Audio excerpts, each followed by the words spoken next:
家好啦，咁今集咧講咩？5月份大家真係要小心嘅嘢。咁咧今集咧我講啲咩咧？因為5月份咧就係咧蛇年同埋蛇月啦。如果係1月咧，大家有睇我寫嗰本咧流年運程雜誌咧，我同大家講咧小心個巴字。當時咧大家都摸不着頭腦，1月嗰陣時，因為巴字咧帶大蛇。咁後來之後大家會明白啦，巴基斯坦、巴勒斯坦、黎巴嫩全部都有個巴字嘅。咁之後仲有一個咧就我哋比較深圳嘅叫巴拿馬運河。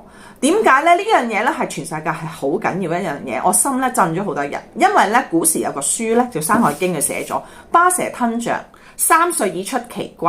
咁大家會知道一條蛇都能夠吞咗個象。如果你做一個決策啊，或者你做生意就真係要小心啲啦。咁適逢咧呢個月咧就係5月啦，咁咧就係佛誕啊，咁同埋咧又係蛇月啦，咁所以佛口蛇心嘅人就係要小心啦。佢可能咧就會咧得到一啲咧情字啊，咁大家睇到我哋香港有個佛口蛇心就俾人哋揭穿晒出嚟啊。咁所以呢個月如果你係佛口蛇心嘅人咧，你就真係要小心啲啦。咁好啦，講完之後咧，咁如果咧你話咧仲有啲咩發生咧，咁就有啲大事咧，就點解咧？因為咧巴字咧喺古時咧就解咧係古國咁解，咁所以你見咧好多古國嗰啲叫巴字嘅，咁但係到漢朝嗰陣時就講咗叫郡啊，咁所以如果今年咧就要小心地震啊嗰啲咧就係咧四川同埋重慶一帶啦，因為咧四川一帶咧我哋叫做巴郡屬水啊，咁所以大家真係要小心啲。咁好啦，咁然後之後咧，仲有一個巴字咧。如果呢個月咧就有一樣嘢咧，就會大遷徙、大變動、大逃亡。咁所以大家咧真係要小心，係一個好喐嘅字。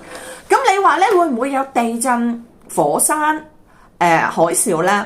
我話俾大家聽，呢個真係要問個天啊！即係咧佢要點樣嘅程度？但係咧啲人係一定會喐，一定會驚噶。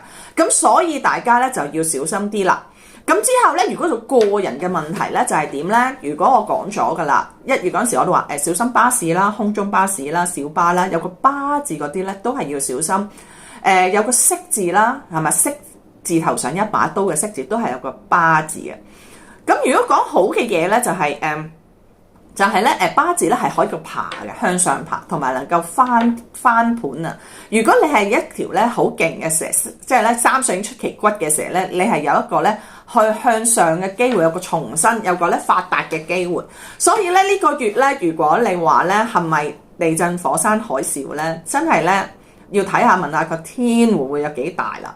咁然後咧就係即係總括一句啦，即係有人歡喜就有人愁，大家咧部署下去旅行咧就唔好揀呢個地震大嘅地方，辦事咧就會平安噶啦。